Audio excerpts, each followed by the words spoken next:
एक नदी किनारे दो विशाल पेड़ थे। उस रास्ते से एक चिड़िया गुजरी और उसने पहले पेड़ से पूछा, लगता है बारिश आने वाली है, क्या मैं और मेरे बच्चे तुम्हारी टहनी पर घोंसला बनाकर रह सकते हैं? पेड़ ने मना कर दिया। चिड़िया दूसरे पेड़ के पास गई और बोली, क्या तुम्हारे पास रह सकती हूं? दूसरा पेड़ मान गया। चिड़िया दूसरे पेड़ की टहनी पर घोंसला बनाकर खुशी से रहने लगी। एक दिन अचानक से बहुत तेज बारिश आने लगी और पहला पेड़ जिसने चिड़िया को रहने के लिए मना किया था वो जड़ से उखड़कर बहने लगा। चिड़िया ने उस पेड़ को पानी में बहता देखा और बोली, तूने मुझे और मेरे छोटे छोटे बच्चों को उस खराब परिस्थिति में रुकने के लिए मना किया, इसीलिए आज तुम्हारे साथ ऐसा हो रहा है। पेड़ मुस्कुराया और बोला, मैं जानता था कि मेरी जड़ें कमजोर है, इसलिए मैं तुम्हारा और तुम्हारे बच्चों का भविष्य खतरे में नहीं डालना चाहता था। हमारी रियल लाइफ में भी ऐसा कई बार होता है।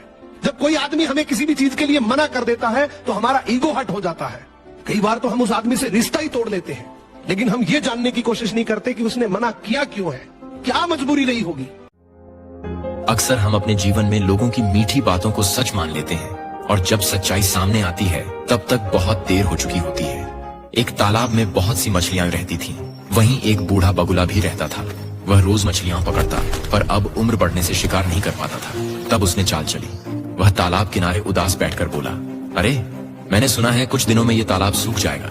मैं तुम्हें पास के बड़े तालाब में पहुंचा दूंगा। डरी हुई मछलियां उसकी बातों में आ गईं। बगुला एक एक मछली को चोंच में उठाकर ले जाता और रास्ते में चट्टान पर बैठकर खा जाता। कुछ दिनों में तालाब खाली होने लगा। तभी एक केकड़ा बोला, मुझे भी ले चलो। बगुले ने उसे उठाया पर केकड़े ने दूर हड्डियों का ढेर देख लिया। सच्चाई समझते ही केकड़े ने अपनी मजबूत पंजों से बगुले की गर्दन पकड़कर कस दी और उसका अंत कर दिया। जो दूसरों को धोखा देकर अपना फायदा चाहता है उसका सच एक दिन सामने आ ही जाता है और फिर उसका अंत वही होता है जो उसने दूसरों के लिए सोचा था।